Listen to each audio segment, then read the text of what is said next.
வாங்க பத்தி வாங்க. வரேன் பேரா.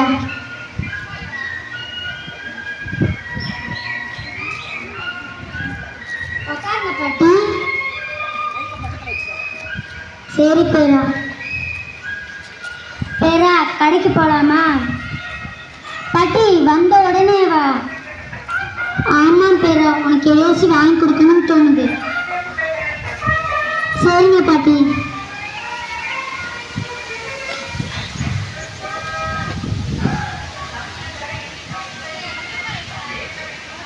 பேரா உனக்கு என்ன வேணும் வாங்கிக்க. பாட்டி எனக்கு அந்த குக்கரை தான் வேணும். பேரா குக்கரையெல்லாம் சாப்பிடக்கூடாது. சாப்பிட்டா கடல்ல புண்ணு வந்து வெடிச்சிடும். என்ன பாட்டி சொல்றீங்க? நான் சொல்றத கவனமா கேளு. குக்கரை சாப்பிட்டா நம்ம கடல்ல புண்ணு வந்துடும். புண்ணு வந்து வெடிச்சிடும். குக்கரையெல்லாம் தவிர்க்கணும். நல்ல பொருட்கள்லாம் சாப்பிடணும். ஆப்பிள் திராட்சைலாம் சாப்பிடணும். சரிங்க பாட்டி. அது மட்டும் இல்லை, கீழே கிடக்கிற அந்த குக்கரையை சாப்பிட்டு கீழே போடுறோம்ல, அந்த குக்கரையோட கவர் எல்லாமும் பூமிக்கு பாதிக்கும். அப்படியா பாட்டி? சரிங்க பாட்டி. சரி பாரு, நான் சொன்னதை எதே சாப்பிட்டாலும் என் ஃப்ரெண்ட்ஸ்கிட்டே சொல்லு. சரிங்க பாட்டி. டே மணி நில்றா.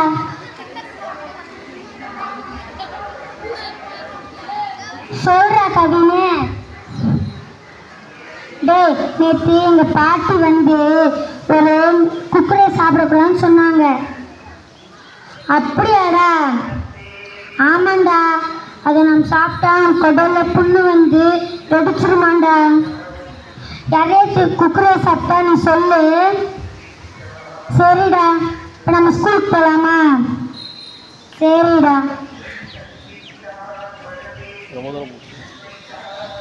டே டீச்சர் வராங்கடா, வணக்கம் சொல்றா. Good morning teacher. புக்கு கொடுங்க யாரேசி. இன்னைக்கு என்ன பேர் பார்க்கணும்னா சுற்றுச்சூழலை பற்றி பார்க்க போகிறோம். யாருக்கெல்லாம் சுற்றுச்சூழலை பற்றி தெரியும்? டீச்சர், சுற்றுச்சூழல் வந்து குக்கரை அந்த மாதிரி நெகிழி பையை பற்றி தானே டீச்சர்? ஆமாண்டா. நெகிழி பையை யாரும் யூஸ் பண்ணக்கூடாது. நல்ல பொருட்களெல்லாம் யூஸ் பண்ணணும். சரிங்க டீச்சர். யாரையும் நெகிழி பையை யூஸ் பண்ணால் யார்கிட்டையும் சொல்லுங்க. சரிங்க டீச்சர். அம்மா அன்னைக்கு ஸ்கூலில் சுற்றுச்சூழலை பற்றி நடத்துனாங்க.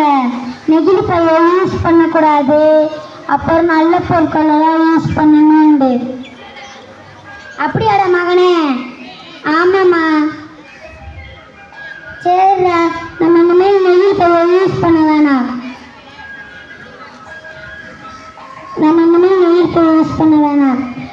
நெகிழி பையை தவிர்த்துட்டு நல்ல பொருட்களை யூஸ் பண்ணுங்க.